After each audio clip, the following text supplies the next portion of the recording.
Admiral Kate Morrison stood on the bridge of the UES Liberty and watched the stars. This was Earth's first big ship that could travel between star systems. The mission was simple. Go to the Kepler system. Meet aliens if they found any. Make friends. Come home. But things were not simple anymore. "Admiral, you need to see this," said Lieutenant Commander Ryan Bell. He worked at the weapons station. His face looked worried. "I'm picking up massive energy readings.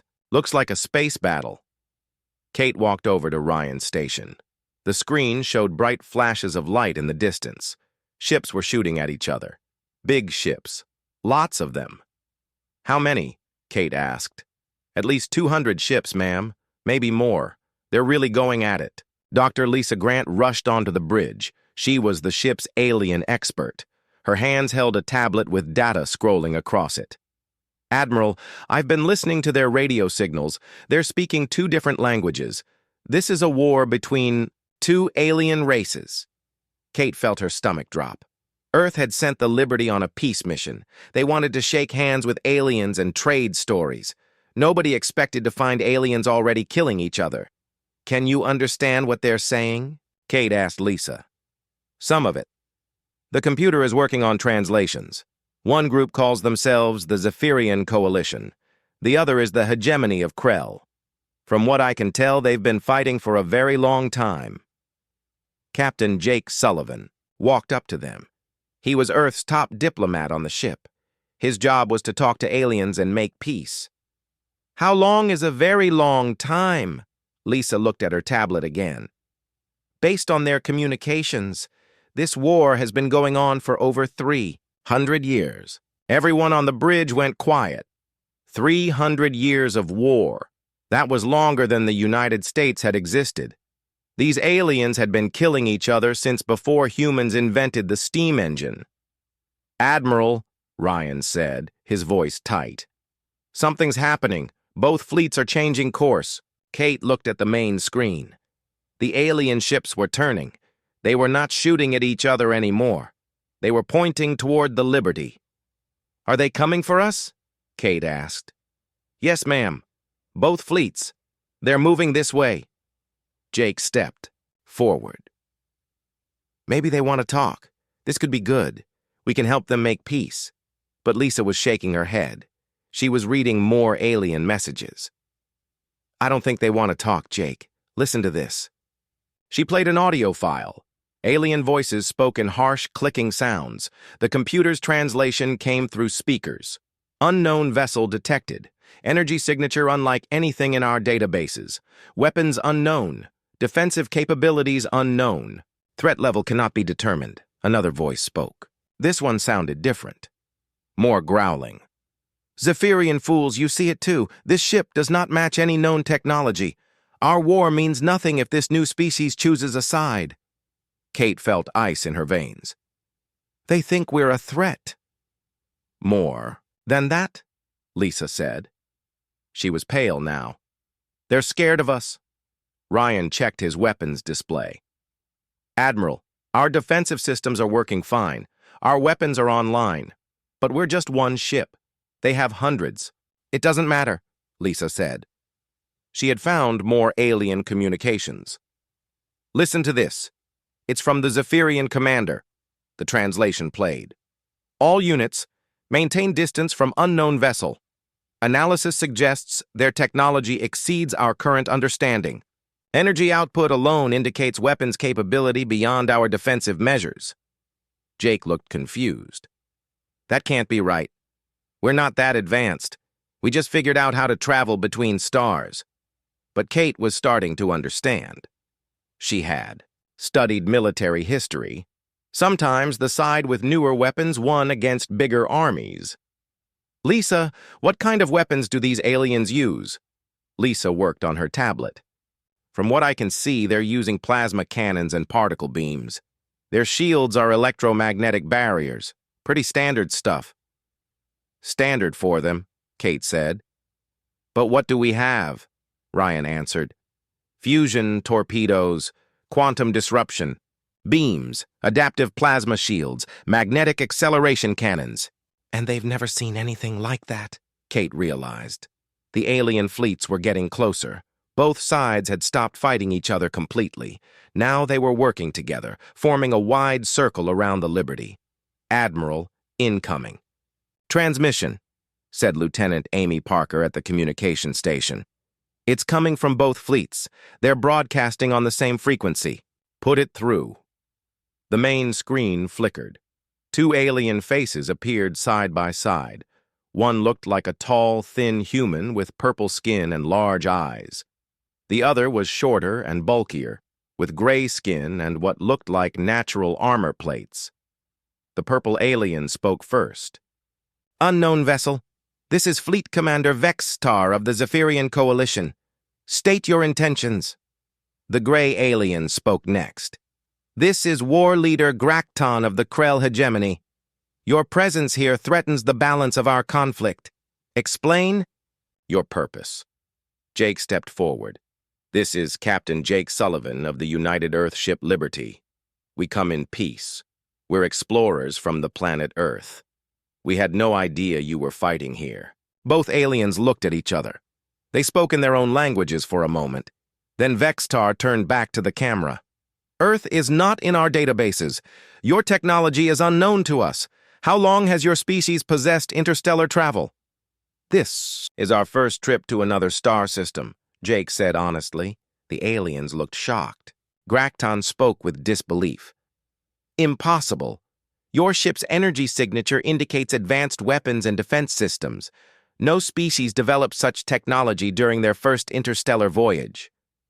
But we did, Jake said. Both alien commanders started talking to their own people in rapid, panicked voices. Kate could see more ships moving on the display.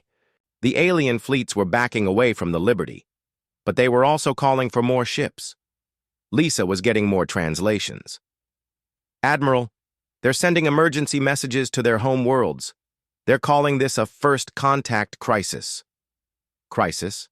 Kate asked. They think we're lying about being new to space travel. They think we're scouts for a massive human invasion fleet. Ryan was watching the alien ships. Admiral, they're powering up their weapons. Not pointing them at us, but they're ready for a fight. Kate made a decision. All stop. Power down our weapons. I want us to look as peaceful as possible. But Admiral, Ryan said, if they attack, we defend ourselves. But I'm not starting a war on humanity's first day meeting. Aliens. The Liberty slowed to a stop. Its weapons powered down, but the shields stayed up. On the screen, both alien commanders were still talking to their fleets. Kate could see the fear in their eyes. These beings had been fighting each other for 3 centuries, but now they were united in terror of a single human ship. Jake looked at Kate. What do we do now?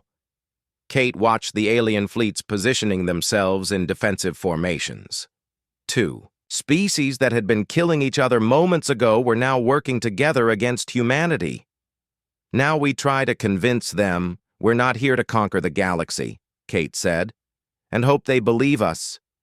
But as more alien ships arrived from both fleets, Kate began to wonder if Earth had just accidentally started the biggest war in galactic history. High Chancellor Mordeth stood in the Great Hall of Zelos Prime, the Zephyrian homeworld. Around him, the War Council sat in emergency session. These were the most important Zephyrians in the galaxy. They had not met like this in 50 years. Show me the data again, Mordeth said. The hologram appeared in the center of the room. It showed the human ship Liberty. Numbers floated around it, showing energy readings, weapon signatures, and shield strength. The ship's power output is 3 times higher than our largest dreadnought, said Science Minister Keltar. Their weapons use technology we have never seen. Their shields adapt to incoming fire. War Minister Zexnall leaned forward. How is this possible? Our intelligence says this species just learned to travel between stars. That's what worries me, Mordeth said. He turned to the ancient archives keeper. Telmoth, what do the old records say about species like this? Old Telmoth's hands shook as he opened a data crystal. His voice was thin and scared. The predecessor archives mention a species they called the Destroyers. They appeared from nowhere. They had new technology. They grew fast, very fast. What happened to the predecessors? Mordeth asked, even though he feared the answer. They vanished, all of them. The Destroyers took everything. On the other side of the galaxy, the Krell Empire was having its own emergency meeting. War Prime Theknor stood before the Iron Council. On Nexus 7, the council chamber was dark and cold, built for war planning. "The humans are lying," growled General Maktor. "No species develops weapons like that during their first spaceflight. They must be scouts for a larger force." War Prime Theknor studied the battle reports. "Our best ships barely scratched their shields during the test. They destroyed 3 of our cruisers without even trying hard." "We should attack now," said Admiral Grixnell, "before they bring their main fleet." "With what?" Theknor snapped. "They destroyed our ships while powered down to minimum. If we attack, they will show us what their weapons can really do." On Earth, President Helen Brooks sat in the Situation Room. Around the table sat her top advisors. General Paul Carter, Secretary of Defense, was studying satellite images of Earth's orbital shipyards. "Madam President, we need to talk about production," General Carter said. "If these aliens decide we're a threat, we need to be ready." "How ready can we get?" President Brooks asked. "Our shipyards can build 1 Liberty-class ship every 2 months. But if we convert our entire industrial base to military production, we could build 20 ships per month within a year." Secretary of State Linda Pierce looked worried. "General, that sounds like we're planning for war." "I'm planning for survival," Carter replied. "These aliens have been fighting for 300 years. They know how to kill things." Senator Chris Taylor, head of the Senate Foreign Relations Committee, disagreed. "We should focus on diplomacy. Starting an arms race will only prove we're as dangerous as they think." President Brooks rubbed her temples. She had hoped first contact would be easier than this. "What does our intelligence tell us about these alien civilizations?" CIA Director Carl Stevens opened his briefing folder. "Both species are stuck, technologically speaking. They've been using the same weapons and tactics for centuries. Their technology hasn't improved much in the last 100 years. "Why not?" President Brooks asked. "From what we can tell, they're risk-averse. They stick with what works. They don't experiment much. They don't innovate like we do." Dr. Ben Clark, Earth's top xenobiologist, had been studying the alien communications. "Madam President, I think that's exactly why they're scared of us. We do things they would never think of." "Like what?" "We adapt fast. When we see a problem, we find a new solution. They've been fighting the same war the same way for 3 centuries. We would have ended it in 10 years one way or another." Back on Zelos Prime, Mordeth was reading reports from Zephyrian spies. The news was not good. "Our intelligence drones have reached the human home system," reported Spy Master Yindar. "What we found there is disturbing." "Show me." The hologram changed to show Earth's solar system. Dozens of orbital shipyards floated around Earth. Space stations orbited multiple planets. Mining operations worked in the asteroid belt. "How long did it take them to build all this?" Mordeth asked.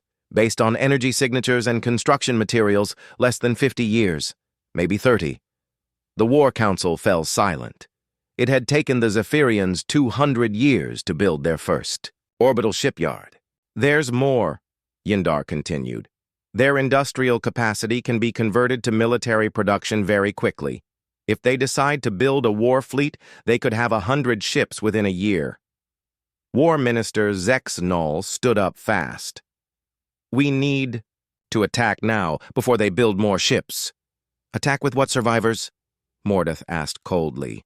"You saw what one of their ships did to our cruisers. Do you want to face 100 of them?" On Nexus 7, the Krell were getting similar reports from their spies. War Prime Theknor read the intelligence data with growing fear. "They have weapons. Factories that can be retooled in weeks," reported Intelligence Chief Vraktos. Their asteroid mining operations could provide raw materials for a massive fleet. Their population is growing fast, which means more workers and soldiers. How many humans are there? Theknor asked. Over 8 billion on their homeworld alone. They have colonies on 3 other planets in their system. General Maktor's jaw dropped. 8 billion? We have 2 billion Krell in the entire empire. And they're smart, Vraktos continued. Their information networks show rapid scientific advancement. They solve problems faster than we do. Admiral Grixnall was studying star charts. War Prime, if the humans decide to expand into our territory, we cannot stop them. Our border worlds are too far from Nexus 7. We couldn't defend them. Theknor realized the truth. The Krell Empire, which had fought the Zephyrians for 3 centuries, could be destroyed by these humans in a single year. On Earth, Dr. Lisa Grant was working with her team to understand the alien psychology. She had been studying their communications for weeks. The interesting thing is how they think, she told President Brooks during a video call. Both species are very conservative. They don't like change. They don't take risks. And we do? President Brooks asked. We love change. We take risks all the time. When something doesn't work, we try something else. When we see a new problem, we invent a new solution. Is that why they're afraid of us? Partly, but there's something else. They've been fighting each other for so long they don't remember how to stop. War is just what they do. They can't imagine any other way to live. President Brooks thought about this. And they think we'll be the same way? Worse. They think we'll be better at war than they are. And based on that first encounter, they're probably right. Back in space, Admiral Kate Morrison was still trying to establish communication with the alien fleets. Both sides kept their distance, but they were watching the Liberty carefully. Admiral, Dr. Grant called from Earth via quantum communication. I've been analyzing their fleet movements. Something strange is happening. What do you mean? The Zephyrians and Krell are coordinating their movements. They're not fighting each other anymore. They're working together. Kate looked at the tactical display. Dr. Grant was right. The 2 alien fleets were positioning themselves in a defensive formation around human space. They're not trying to contain us, Kate realized. They're trying to protect themselves from us. On both Zelos Prime and Nexus 7, the same conclusion was being reached. The war that had raged for 3 centuries was now a luxury neither side could afford. For the first time in galactic history, the Zephyrian coalition and the Krell hegemony were about to become allies, not because they had made peace, but because they had found something they feared more than each other. Humanity had arrived in the galaxy, and nothing would ever be the same. Commander Alex Foster stood on the bridge of the UES Defender, leading a small human exploration fleet toward the Meridian sector. Earth had sent 5 ships this time. The mission was to map star systems and look for planets humans could settle. Alex did not know that both alien empires were watching his every move. Commander, said Captain Maria Santos from the UES Guardian, we're picking up energy signatures ahead, looks like ships. Alex checked his display. How many ships, Maria? A lot, maybe 60 or 70. They appear to be fighting. Dr. Ben Clark, the fleet's science officer, was on the UES Explorer. His voice came through the communication system. Commander, these energy patterns match what we saw at first contact. It's the Zephyrians and Krell again. Alex frowned. Earth's intelligence said the alien war was slowing down. Both sides had pulled back their fleets after meeting humans. Why were they fighting again? All ships, maintain distance, Alex ordered. Let's observe before we do anything. What Alex did not know was that this battle was fake.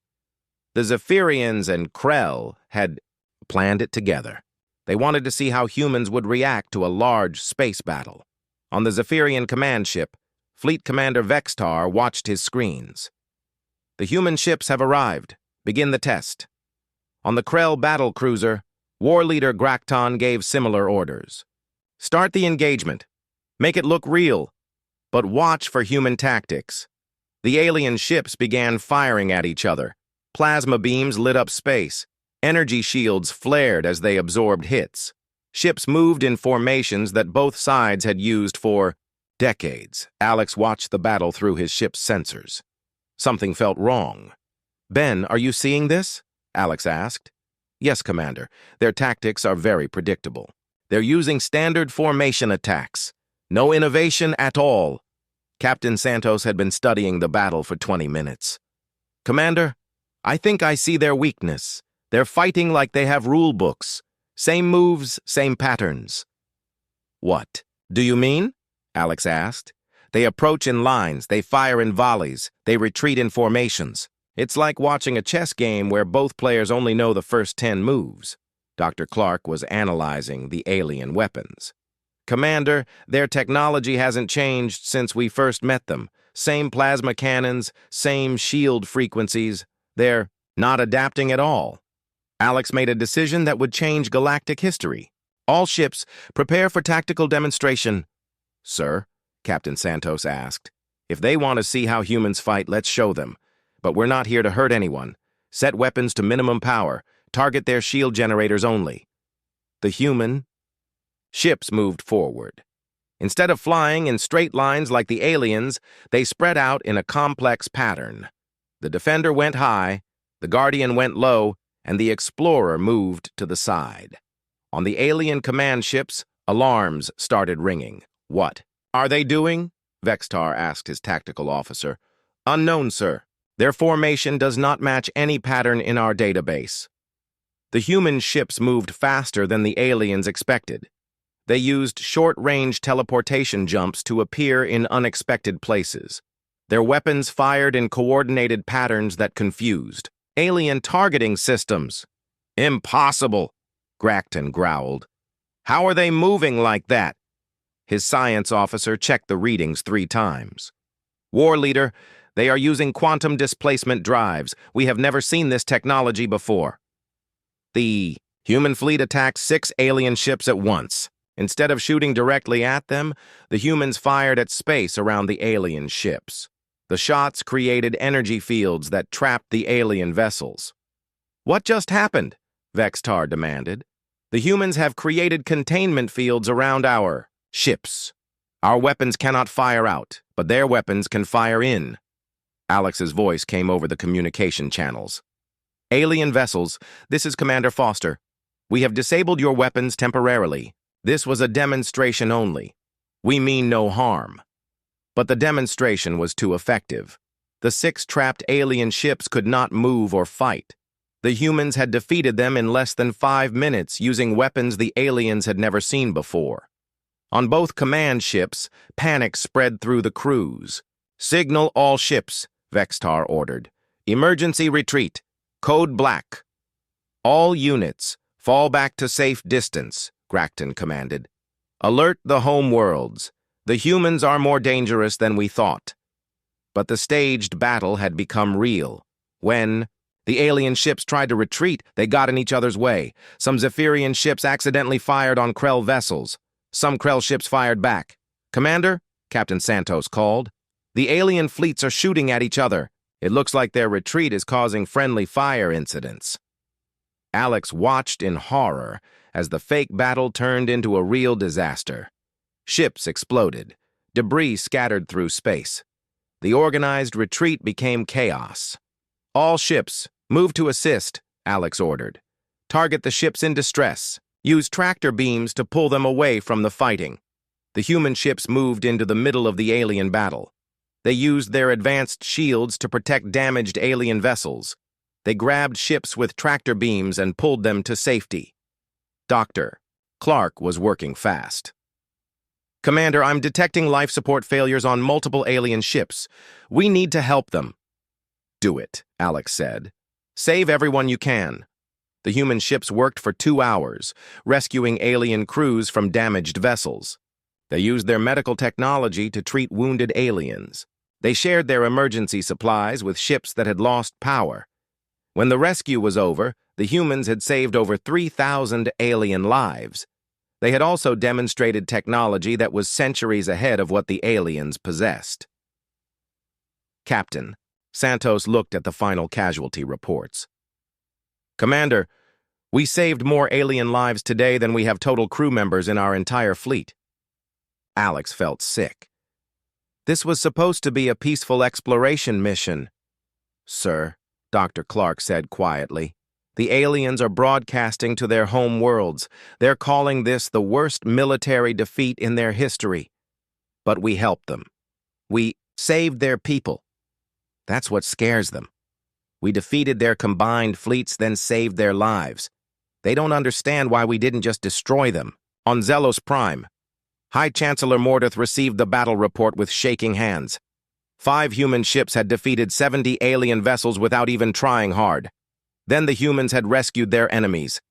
They could have killed everyone, Mordeth said to his council. Instead, they saved them. What kind of species does that?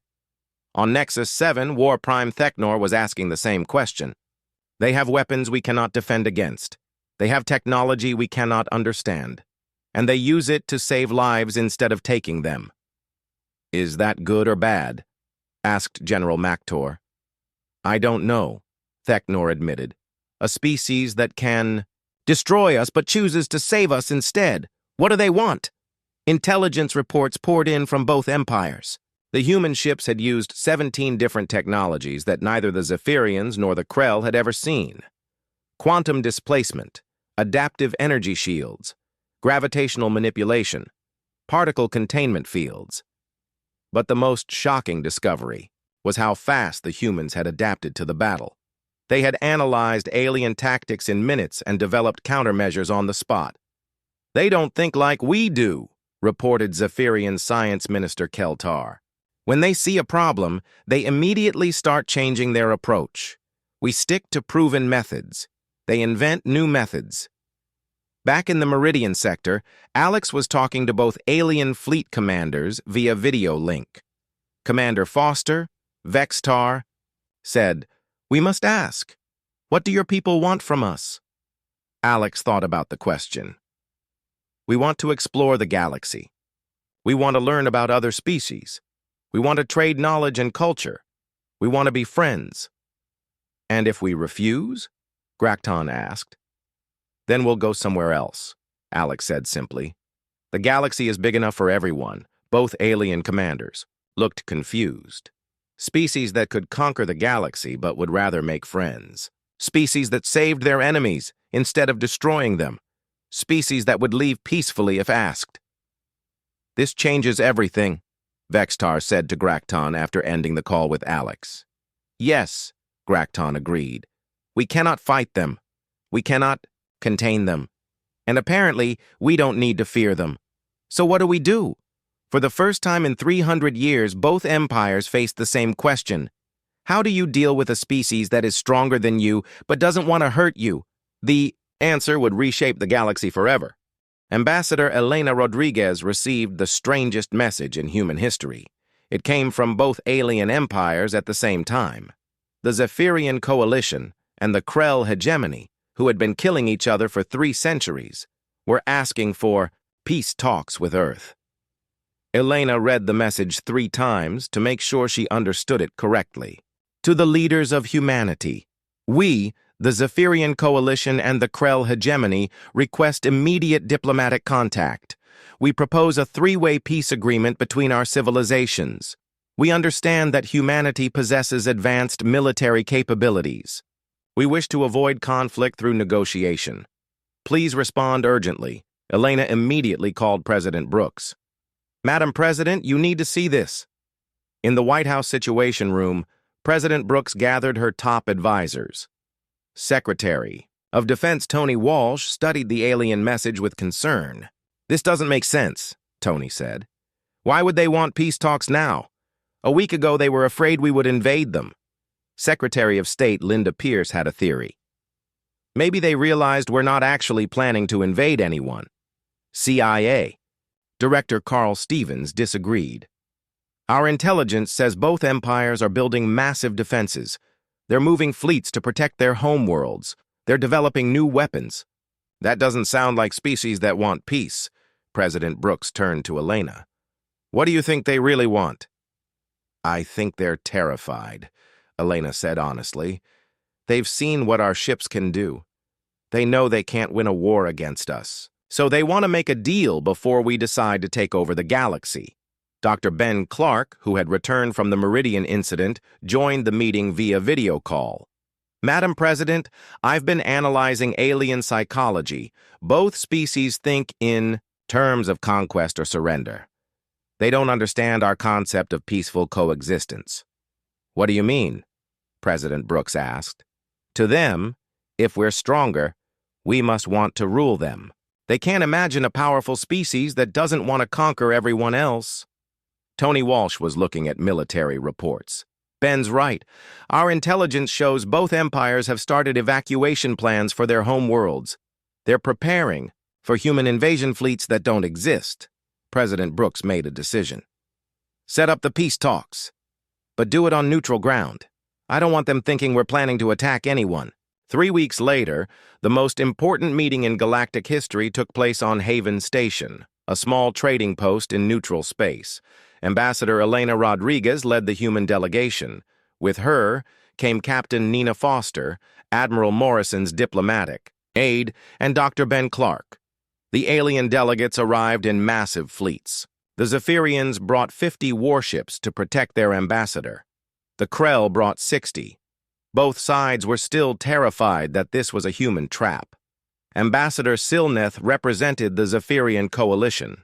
She was tall and elegant, with purple skin and large golden eyes. She looked nervous. Negotiator Graktul spoke for the Krell hegemony. He was shorter but much wider than a human, with gray skin that looked like natural armor. He looked angry, but Elena suspected he was also scared. Tupo. Meeting room was simple. A round table with 3 chairs. No weapons allowed, no guards inside. Elena sat down first. Thank you both for coming. Earth hopes we can find a peaceful solution to any misunderstandings between our peoples. Silneth spoke carefully. Ambassador Rodriguez, we must be direct. Our species have analyzed human military capabilities. Your technology is far beyond ours. Your tactics are unpredictable. Your industrial capacity could produce a war fleet faster than we could prepare defenses. Graktul nodded. We have fought each other for 300 years. In all that time, neither side gained a clear advantage. But 5 human ships defeated 70 of our best vessels in minutes. Elena was surprised. You think we want to conquer you? Don't you? Silneth asked. You have the power. Why would you not use it? Dr. Clark leaned forward. Because we don't want to rule other people. We want to explore the galaxy and make friends with other intelligent species. Both aliens looked confused. Graktul spoke slowly. But you are stronger. In our experience, the stronger species always dominates the weaker ones. That's your experience, Elena said. It's not ours.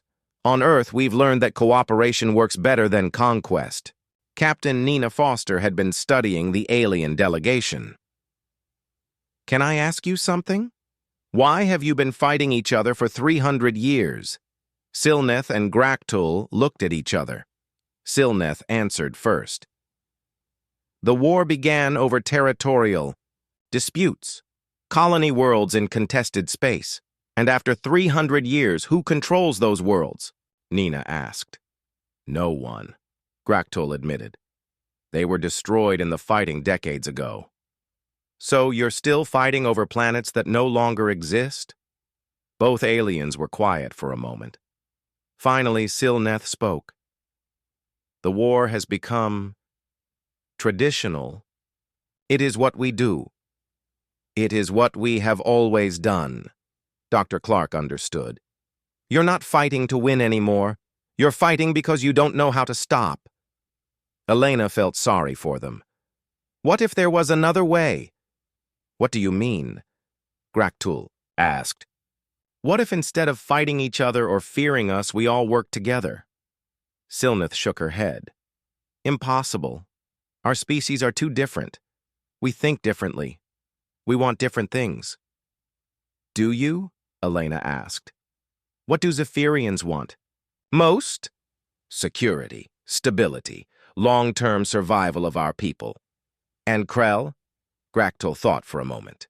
Strong defenses, protection from threats, honor for our warriors. And humans want to explore, learn, and build relationships with other species, Elena said. Those aren't conflicting goals. They could be complementary. Dr. Clark pulled out his tablet. Look at this. Zephyrians are excellent at long-term planning and resource management. Krell are masters of defensive engineering and military logistics. Humans are good at innovation and rapid adaptation. What are you suggesting? Silneth asked. An alliance, Elena said. Not conquest. Not surrender. Partnership. Gractul laughed, but it sounded bitter. You want us to trust each other after 3 centuries of war? I want you to trust the process, Elena replied. Start small, joint scientific projects, cultural exchanges, trade agreements. Captain Nina had an idea. What about exploration? The galaxy is huge. There are thousands of star systems none of us have visited. We could explore them together. Mixed crews? Silneth asked. Humans, Zephyrians, and Krell working on the same ships? Why not? Nina said. You'd learn from each other. Human innovation, Zephyrian planning, Krell engineering. Think what you could accomplish together. Both aliens were quiet for a long time. Elena could see them thinking. 300 years of war was a hard habit to break. Finally, Gractul spoke. What guarantee do we have that humans will not eventually decide to conquer us anyway? Elena had expected this question. The same guarantee you have that we won't conquer you today. Our word, our actions, our character. But you could change your minds, Silneth pointed out. So could you, Elena replied. Trust has to start somewhere. Dr. Clark had been quiet during this exchange, but now he spoke up. There's something else you should consider. We've studied your war for weeks now. Do you know what we've concluded? What? Both aliens asked. You're evenly matched. Neither side can win. You'll fight forever unless something changes. Wouldn't you rather change toward peace than toward mutual destruction? Silneth looked at Gractul. The human has a point. We cannot defeat each other. We can only kill each other. And if the humans wanted to destroy us, they could have done it already, Gractul admitted. Instead, they saved our people at Meridian. Elena sensed an opening. So what do you say? Are you willing to try something new? The two aliens looked at each other for a long moment. 300 years of hatred was not easy to overcome. But fear of humanity had given them something they had never had before, a reason to work together. We will consider your proposal, Silneth said finally. But we will need guarantees, Gractul added. Security arrangements, gradual implementation, safeguards against deception, Elena smiled. Of course, that's what negotiations are for. As the meeting ended, Elena realized that humanity had accidentally done something no one had managed in 3 centuries.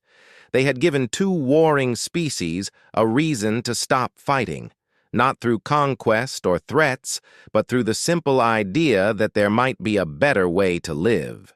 Admiral Kate Morrison looked out at the largest human fleet ever assembled. 50 ships floated in space near Haven Station.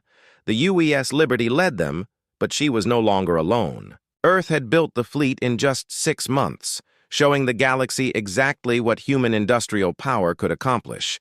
But this was not a war fleet. These ships had come to make peace. Admiral, Captain Nina Foster said, both alien fleets are maintaining safe distance. They're clearly nervous about our numbers. Kate understood why. When the aliens saw 50 human warships arrive at once, they probably thought the invasion had finally begun. Instead, Kate was here to sign the most important treaty in galactic history. Signal both fleet commanders, Kate ordered. Tell them we're here for the ceremony, not for conquest. Dr. Ben Clark was aboard the Liberty, putting the finishing touches on his presentation to the Joint Council. His research had become the foundation for the new alliance. "Dr. Clark to the bridge," Kate called. "Are you ready?" "Yes, Admiral. I think I can convince them that cooperation is better than competition." The meeting took place on Haven Station. Again, but this time the room was much larger. Representatives from all three species sat around a triangular table. President Helen Brooks had come from Earth personally to sign the agreement. Ambassador Elena Rodriguez sat beside President Brooks. Across from them, High Chancellor Mordeth represented the Zephyrian Coalition. War Prime Thecnor spoke for the Krell hegemony. But before anyone could sign anything, Dr. Clark needed to explain why this alliance would work. "Friends," Dr. Clark began, "6 months ago, our species were strangers. Today, we have the chance to build something new in this galaxy." He activated a holographic display. It showed star charts of the local region. For 300 years, Zephyrians and Krell have fought over these systems. But look at this. The hologram expanded, showing the entire galaxy. There are 400 billion stars in our galaxy. We've explored less than 1% of them. Why fight over a few dozen worlds when there are billions of worlds waiting to be discovered? High Chancellor Mordeth leaned forward. "Dr. Clark, exploration requires resources, ships, crews, supplies. War has consumed most of our resources for centuries." "That's exactly my point," Dr. Clark replied. "War is expensive. Peace is profitable." He changed the hologram to show economic projections. "If Zephyrians and Krell stop fighting each other, you can redirect your war spending to exploration and development. In 10 years, you could have colonies on 100 new worlds instead of fighting over dead ones." War Prime Thecnor looked skeptical. "And what do humans gain from this arrangement?" President Brooks answered. "We gain what we've always wanted, the chance to explore the galaxy with friends instead of enemies." Senator Chris Taylor, who had come with the Earth delegation, added, "We've studied your cultures for months. Zephyrians are natural planners and organizers. Krell are master engineers and defenders. Humans are innovators and problem solvers. Alone, each species has weaknesses. Together, we could accomplish anything." Ambassador Elena Rodriguez stood up. "Let me show you what we're proposing." The hologram changed to show a new type of ship. It was larger than any vessel in the room, with design elements from all three species. "This is the UES Harmony," Elena said. "The first ship designed and built by all three species working together. Human innovation, Zephyrian planning, Krell engineering. It's 3 times more capable than anything any of us could build alone." High Chancellor Mordeth studied the ship design. "Impressive, but how do we know this partnership will be equal? Humans have superior technology." "For now," Dr. Clark said. "But technology can be shared. Knowledge can be taught. What matters is what we do with that knowledge." Captain Jake Sullivan, who had been part of the first contact team, spoke up. "Chancellor, what if I told you that humans have a weakness that Zephyrians could help us overcome?" "What weakness?" Mordeth asked. "We're impatient. We want results quickly. Sometimes we rush into things without proper planning. Zephyrian long-term thinking could save us from making costly mistakes." War Prime Thecnor looked interested. "And Krell weaknesses?" Jake smiled. "You're too focused on defense. You rarely take calculated risks. Human innovation could help you solve problems you never thought were solvable." "And Zephyrian weaknesses?" Mordeth asked. "You sometimes overplan. You spend so much time preparing for every possibility that you miss opportunities. Krell decisive action could help you move faster when speed matters." Elena could see both alien leaders thinking. "The point is, we all have strengths and weaknesses, but our strengths complement each other. Your weaknesses are our strengths, and our weaknesses are your strengths." President Brooks opened the formal treaty document. "This is what we're proposing, the tripartite alliance. 3 equal partners working together to explore and develop the galaxy." She read the key points aloud.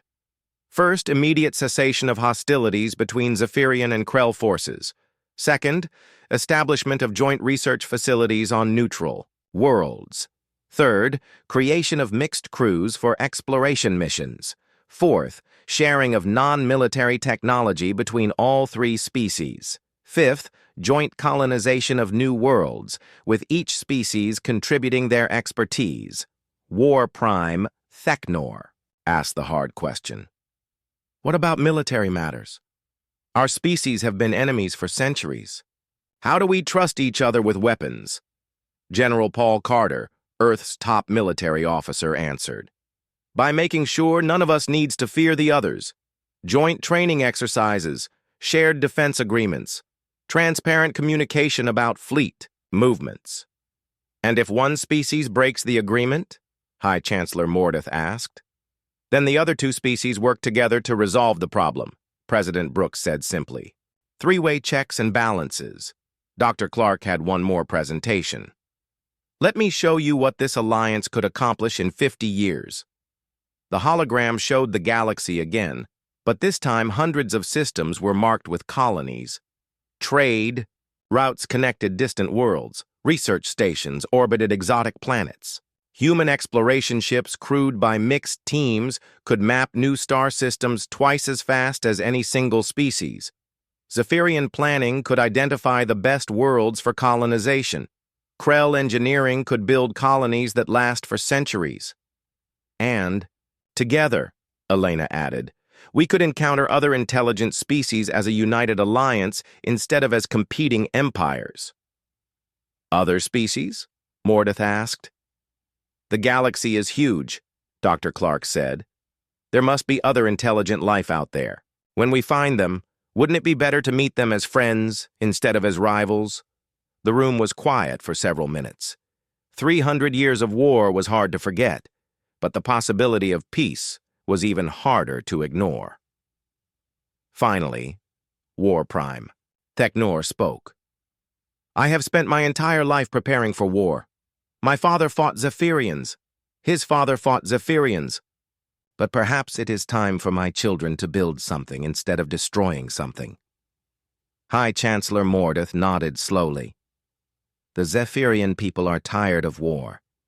We have lost too many lives fighting over worlds that no longer exist. Perhaps it is time to fight for worlds that do not yet exist. President Brooks picked up her pen. Then let's make history. One by one, the three leaders signed the tripartite accords. As they did, their military officers sent signals to their fleets. For the first time in 3 centuries, Zephyrian and Krell ships powered down their weapons while in the same star system.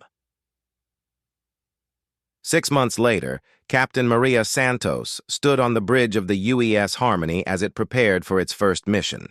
The crew was truly mixed. Humans, Zephyrians, and Krell working side by side. All stations report ready, said Lieutenant Commander Yextar, a Zephyrian who served as the ship's navigation officer. Engineering shows optimal performance, reported Chief Engineer Grokmal, a Krell who had helped design the ship's power systems. Destination locked in, said Human Tactical Officer Ryan Bell. The Andromeda approach vectors are clear for exploration. Maria looked at her mixed crew and smiled.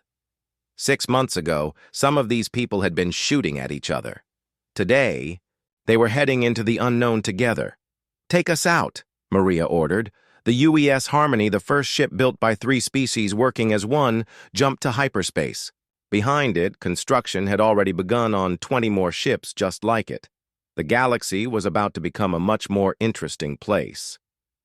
Admiral Kate Morrison watched the Harmony disappear into hyperspace from the bridge of the Liberty. Signal Earth, she told her communications officer. Tell them the future has officially begun. War was over. Exploration had begun. And humanity had learned that sometimes the best way to win was to make sure everyone won together. In the depths of space, ancient automated monitoring stations recorded the formation of the first truly cooperative galactic alliance. The galaxy had seen empires rise and fall for millions of years, but it had never seen anything quite like this. Three species that had found strength not in conquest, but in cooperation. Three civilizations that had discovered that building together was better than fighting alone. The age of galactic warfare was ending. The age of galactic exploration had begun, and it all started because humans had arrived in the galaxy and asked a simple question. Why can't we all just be friends?